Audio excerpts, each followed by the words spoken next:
Perfect. Hello, everyone. It's working, yeah. Hello, everyone. My name is Andrea Paruta, and today I'll give a talk on spectral geometry of causal sets, supervised by Dr. Yasemin Yazdi. Again, thank you all for coming today. We're all very proud of our work and for you to hopefully understand as much of it. So first of all, I'll give an outline of my talk here. We'll start with a motivation discussion and where this new and exciting approach of quantum gravity arises from. Then I'll give a small introduction and focusing on the kinematics of this theory. Then we'll move to different computational tools, specifically using Mathematica as our computational language. And then we would look at large N regimes and small N regimes. So the difference between these sizes of causal sets, and we will have a conclusion. So first of all, the motivation. We have this missing unified framework between general relativity and quantum field theory, where general relativity discusses differentiable manifolds with Lorentzian metrics satisfying Einstein's equations, while for the quantum field theory aspect of it, focusing on the microscopic, we have this path integral, so sum over histories in a way, and where the standard model of particle arises from. I'll go through this theorem quite lightly, but this theorem by Hawking, Malamud, and Levitchev basically states that two Lorentzian manifolds that are distinguishable, if there exists a causal bijection such that there exists this function that maps one manifold to another manifold, then we can say that F is a smooth conformal isometry. A smooth conformal isometry is this angle preserving and distance preserving transformation. And so I state this theorem because it gives the initial understanding that this preservation of this causal structure by our causal bijection is closely linked to metrics where the metrics are conformally related. So again, we have this idea of the metric describing our Lorentzian manifold, and how that leads to a natural classic causal structure, which then we can conclude that space-time is also strongly causal. This is a rough draft, a rough points of where I want to go. Then later work by Birkenstein and Hawkins discusses the black hole entropy, where finite amount of information is located in finite amount of a finite region of spacetime. And again, this gives this idea of discreteness and spacetime discreteness. So we have this causal structure plus our volume held up by this conformal factor is equal then to the geometry in our spacetime. Yeah, so now moving to the causal set theory hypothesis, we basically have that discrete space-time. So there exist events as elements of a partially ordered set. So we read this sign as precedes another event. So the set, then we have this restriction that the set should macroscopically give rise to the manifold, to a manifold-like object with this Lorentzian invariance. I say manifold-like because obviously it's again discrete space, so it's not a proper manifold. And this theory of the causal set theory is broken up into three different stages in a way. There's the kinematics, phenomenology, and the dynamics. I will be focusing on the kinematics of this theory, so using combinatorics and geometry. But and then a very important part of any theory is the dynamics of it. So there's Rafał Sorkin works on this classical sequential growth model, and then we have Faye Doker that discusses this action. And hopefully our approach will also help into moving towards this dynamics. So we see that in a paper written by Ride, we see that this resolves in a way this GR singularities and the quantum field theory UV divergences at very large distances. And so now with the causal set theory, we have that order in a way plus the number is equal to its geometry. So this is again in discrete spacetime. So we have that the density encodes this conformal factor. So as we can see, it's very similar to the continuum case. Moving on to then the order aspect of the theory, and this is where the causal set comes to play. So there's this existence of n elements of spacetime in a partially ordered set, and we call this a causet. We look at the different axioms that this causet has to hold. There's the area flexivity, where we state that one one event can't be causally related to itself. Then there's the anti-symmetry, so a cyclic property, where if x precedes y, then y and y precedes x, therefore x and y have to be the same event. And then there's the transitivity property, where x precedes y and y precedes z, so we can also conclude that x precedes z. And then there's this local finiteness, which basically describes that no pair of elements has more than a finite number of elements causally between them. So for example, if we look at this diagram, there's only a finite possible number of events in between them. This diagram doesn't really it's not the best projected here, but basically we can see our light cone, our future light cone, and past light cone in blue. Excuse me for the not very clear diagram, but we then have this again this concept of coarse graining, where the sub causet basically preserves the induced causal order. So for example, if we have x precedes y that precedes z, then if we zoom into x precedes y, this causal relationship is still held. And very importantly, we have that most causets form these 2 to 3 layered non-manifold-like sets, and specifically a very dominant one is our KR set, KR pose set, which I will talk about more later.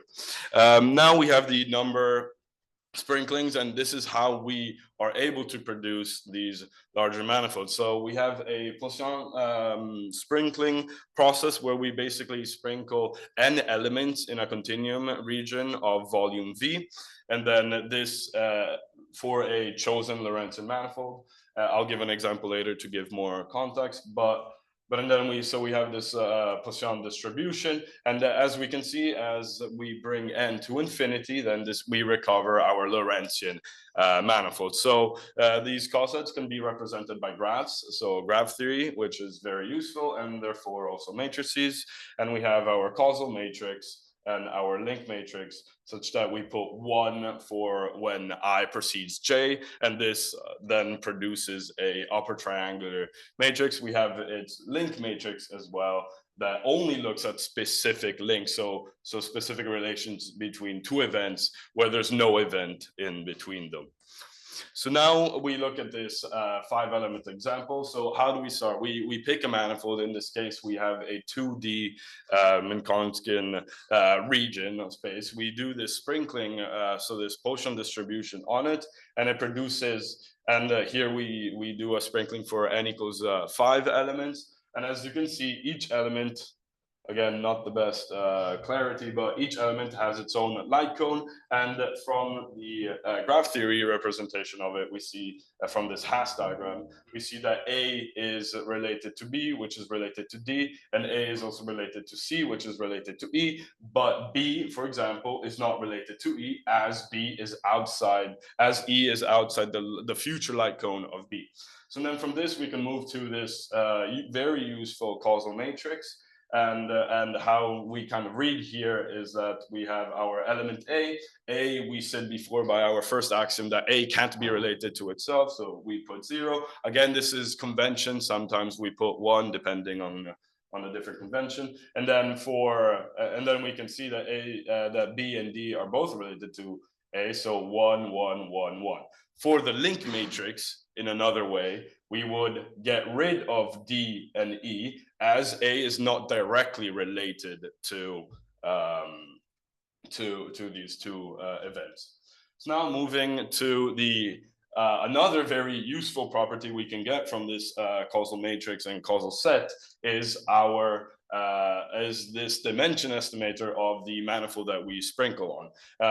One of the earliest findings in this theory was the Myron and Mayer dimension estimator, which from this diagram looks at an interval counting. So this chain, in a way, this chain counting between the two, and basically with a conclusion of this approximation where we need 2 to the power of d elements or events for our cos set to be embedded in this Lorentzian manifold to the power of d. And then there's other approaches such as spectral dimension. So this spectral dimension from a random walk, from this random walk, and then others as well. But as we can see, they're very computationally heavy, and especially this last one, the natural log of this chain, of the longest chain, would result in very high computation calculations, which is not the most efficient. And so we focus specifically on the spectral geometry and this analysis of our causal matrix. So the spectral geometry, then we don't have to assume a manifold, so it can be used as a predictor, and it's computationally advantaged as it's easier than these other calculations, and we can also gather more information from the spectra. So moving then to the Lorentzian spectral geometry, we can typically look at the eigenvalues of this causal matrix, and these are both coordinate invariant, and so this analysis typically done on a log-log plot.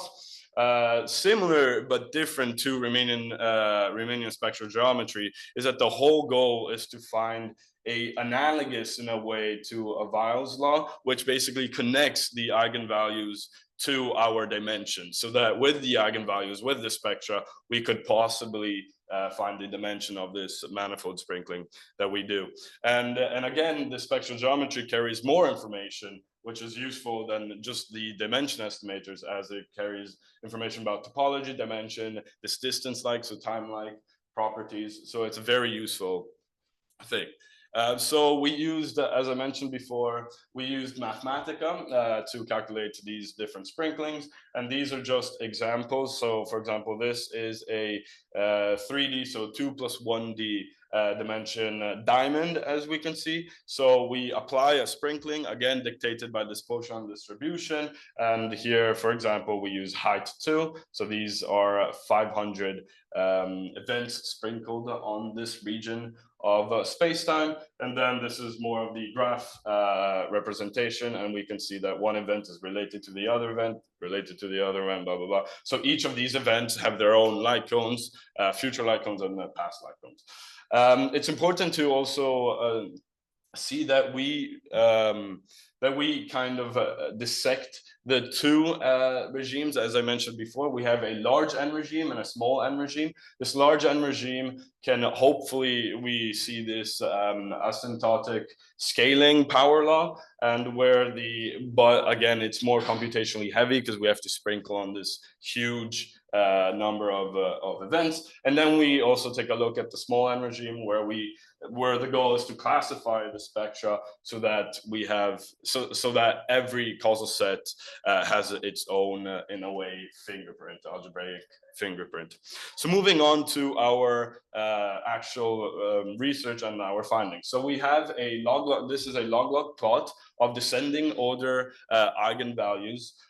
Here specifically, we use a 10,000 case on a 2D Minkowski diamond. And what's important is that we have to find a function of this causal matrix. Because as I mentioned before, the causal matrix is an upper triangular matrix with its eigenvalues all 0 and degenerate. So what we would need is to find a function that would give us the most distinct eigenvalues and yet be computationally easy. Because again, this has to go for n equals 20,000, blah, blah, blah. So here we look specifically this function, and this function was picked for the rest of the calculations, as we have a very high distinct level of eigenvalues, and it's again more computationally easier than these other functions. And importantly as well, we find that the c squared, so the causal matrix squared, is related to the volume, which is of the volume of the spacetime, which is very important. And this arises through through looking at chains with only one event in the middle, which span the whole volume of our spacetime. So again, we picked a function that has physical meaning as well, which is interesting and important. Then we move to our height comparison. So we notice that if we change the height, does that change this slope calculation? Oh, I forgot to mention as well that, that this slope calculation was computed by finding the derivative kind of this fit in a way, and then this derivative we would see where it's noisiest compared to where it's less noisy, and so we would pick a window for this fit, for this linear fit. And in fact here, for example, we excluded all these. We exclude some of the larger eigenvalues, and we pick a window, for example, from here to here to calculate our linear slope. So now we have this height comparison, and so we look at, and we notice that as we increase height, the Poisson distribution remains the same. So it's a scaled it's a scaled up version, which is quite interesting. And so the scaled up version, though, does not affect the slope, so the spectral slope. But I'm now looking at the de Sitter spacetime. We basically have where there's this infinite volume in a way. So we take a specific slab, so a volume slab, and then we do our Poisson distribution here, and we notice that as well, for different heights, we notice that there are larger and larger degeneracies, but yet the slope has remained the same. So here comes another problem where we have our window picking, for example, for this yellow case. We have a slimmer window picking, and in fact, we have, in a way, a larger error, because it's harder to find the slope compared to having more and more non-degenerate spectra. So now, after this height comparison, we look at different geometry comparisons. So here, for example, is a 2D Minkowskian diamond and a rectangle. Remember that these are not the manifold itself, but rather restrictions where this Poisson distribution is plotted on. The manifold is a 2D Minkowskian spacetime. So we note as well that the slope is relatively the same with a different error, with some error attributed to it.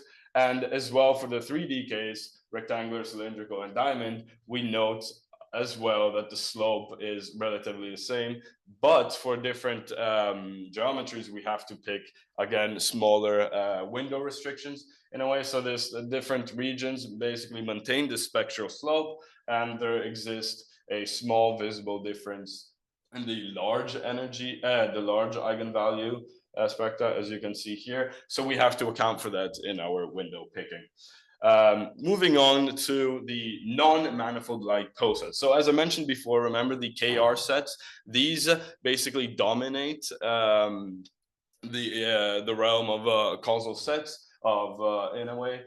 And so these form these three-layer kind of, this is our most dominant one, the KR set, and they form this three-layer, and we say it's non-manifold-like because it kind of, there's this abstract understanding of these different moments of time where there's many moments of time, so it's not, so it's kind of squished in a way, and then there's different subsets that are produced like this. And what's very interesting is that we note that the slope is very, very small in comparison to the other sprinklings of manifolds. So we potentially have a distinguishability between manifold-like and non-manifold-like, which is what we need, because the theory, the causal set that would describe our universe in a way is manifold-like, has to be manifold-like. So we would like to suppress all the non-manifold-like ones. And again, very, very shallow slope, as well as its like subsets in a way, other sets. So we look at the sprinklings, and the only thing we haven't tested yet is how does dimension change. So we changed now dimension, maintaining everything else the same for a 10,000 case. And we note specifically that as we increase dimension, this slope decreases. So as we increase dimension, we go closer and closer to what we know is a non-manifold-like set. And so we can kind of conclude and say, well, we can begin to think that high dimension manifolds are in a way very unphysical and closer to this non-manifold-like KR set. So what's very important as well is that as we increase the dimension, we have a smaller spectra. So there's more degenerate eigenvalues. And in a way, we need larger ends to kind of span or to have the largest possible spectra, so that our window picking again results in the least amount of uncertainty. So now we look at this n dependence. There is in fact no slope difference with this n dependent. And what's very interesting as well is that as we do increase our n, again, you can see that there's less error. These two cases are much closer to each other compared to only the 200 n equals 200 case. So again, as we increase n, we get this larger spectra, which helps us to again find a window picking that has less uncertainty.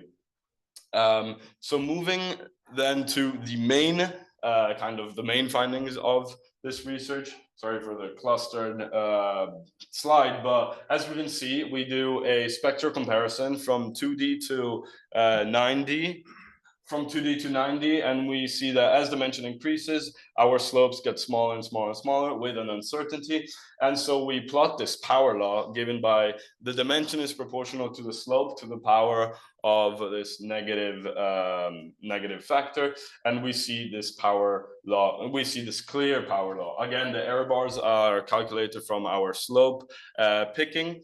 And so, yeah, it's a very interesting finding, which we have a similar to the Weil's law, as I mentioned before, where our spectra and our eigenvalues kind of are related to, or inversely related in a power law sense to this dimension of the sprinkling, of the manifold sprinkling.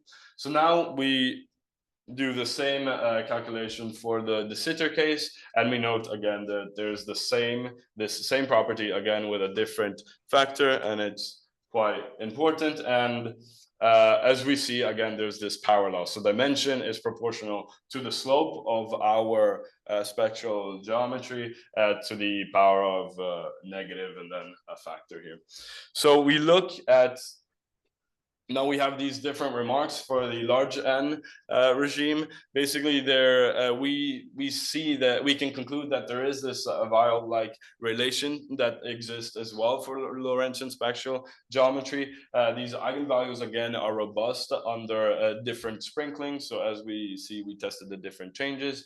And what's very important is that these are more powerful than just dimension estimators. We have a clear distinguishability between a manifold-like and non-manifold-like, as we saw in the different slopes. And again, this could be useful to minimize the non-manifold-like sets and hopefully produce an action / this dynamics based on the spectra, which is again very interesting for future work. And we note that our KR poset is very similar to higher and higher dimension sprinklings. Of course, this is hard computationally because you would have a very, very, very large N to sprinkle on to have any causal matrix on this manifold. So yeah, quite interesting. Now, quick remarks on the small n analysis. Here, we have this enumeration up to n is equal to 16 for different posets.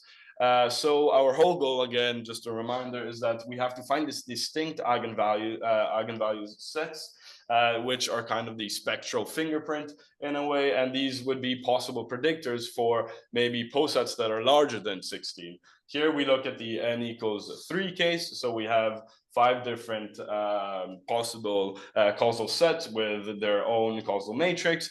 And we were able to find a function that basically gives us distinct eigenvalues for each. So this function kind of helps us then break apart and identify every kind of causal set 1, causal set 2, given n equals 3. So this could possibly be brought to larger ends and hopefully would help us as well enumerate larger posets with simplicity.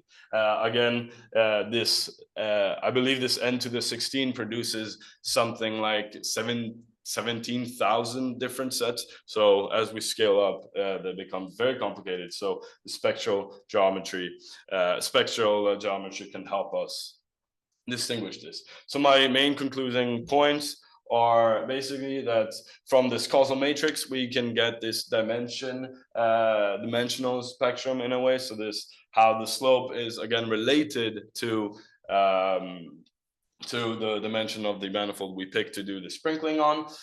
We note that these higher dimension sprinklings are similar to the KR posets, which again is non-manifold-like.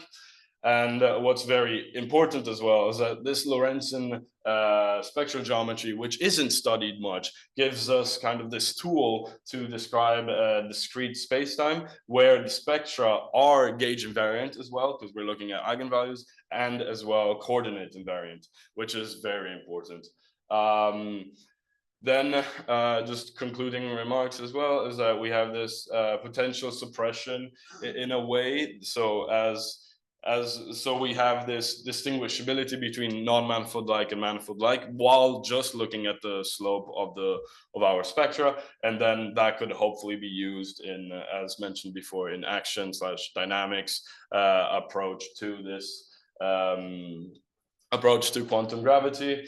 And then in the small n regime, we found this cubed commutator-like function, which helps us distinguish different spectra and each causal set in a given amount of events.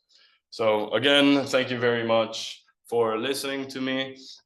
If you have any questions, please email me or ask them now. Thank you again for listening.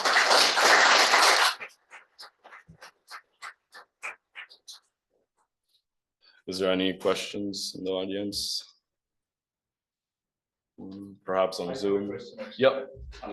So when you showed us this decrease in slopes, and you said that like this increase in dimensionality is somehow will lose the structure of the manifold, would it be some sort of analog of this machine learning with this curse of dimensionality, where it is very hard, like given the same samples of some data, if you try to think about higher dimensions, then it loses the structure. So you need much larger number of sprinkles in this case. Might be the reason why you lose the manifolds. Yeah, they definitely can be related. And what's also quite interesting, as I mentioned in a way before, is that as we do increase this dimension, we get closer and closer to this KR set that is a non-manifold-like set, so it kind of breaks around. So as you were mentioning, as we do increase this dimension, it gets closer and closer to what we know is non-manifold-like. So yeah, there's definitely similarities there.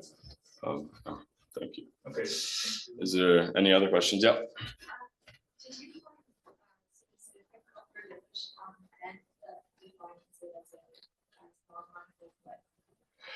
Well, my upper limit would be my computer in a way, because this is very hard computationally. But no, ideally, I would assume that if you pick a manifold to do the sprinkling on, it would still, in a way, asymptotically kind of arrive at, I don't know, a slope that would be different from our KR set, only because we pick a manifold of a very large dimension. So for example, if we pick a manifold of a dimension 100, we do the sprinkling, we need a insanely big n to get any causal matrix, and then from this causal matrix you could calculate the slope, but we assume that the slope will never be close to the KR set, the KR poset, just because we picked a manifold that we know that is a manifold already. So this is more useful, for example, if we are given a random causal set, we can then calculate its causal matrix, and then from there we get the spectra. And I could tell you right away from there, ideally from this approximation, rather if it is a manifold-like or non-manifold-like. So it's useful in the action building and the later parts of the theory. Any other questions? Yeah. What is the motivation of looking for these high dimensional manifolds? Well, I guess the motivation for higher and higher dimensional manifolds is to prove in a way that they're closer and closer to the non-manifold like set. So obviously we assume that we live in a 4D manifold space-time. So ideally, again, looking at the higher and higher dimensional manifolds would just give you a better understanding of when this slope kind of goes to this asymptotic behavior. So again, if you give me a causal set, I could tell you, yes, it's manifold-like, no, it's not manifold-like. And then hopefully we would then find the dynamics approach to it, where it would suppress these non-manifold-like cossets. Does that make sense? Exactly. Yeah. Any other questions? Yeah. Why did you always pick an anti-symmetric matrix combination of the? Why did I always pick? Asymmetric. Yeah, that would have. No, yeah. Why did I always pick anti-symmetric? I think for the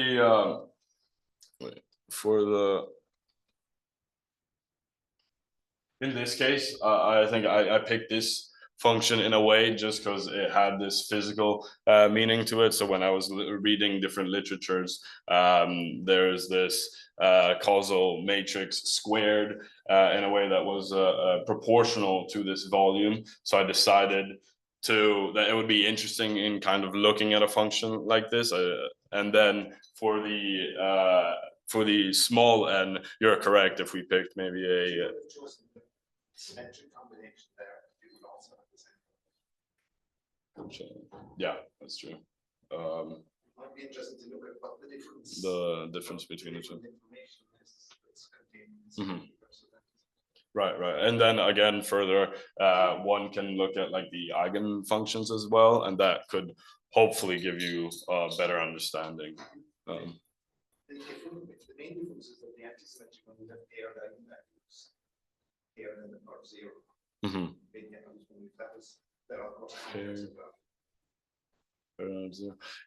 Yeah, so how we dealt with the complex eigenvalues in a way was that we picked the real part specifically, but yeah, you're correct. We could look at this different symmetric functions of this causal matrix, and then kind of see the different eigenvalues for it. Definitely an area to focus on, potentially even writing it in my paper. So yeah. Thank you. Is there any other questions anyone has? No? Again, thank you very much for coming and for listening to my talk.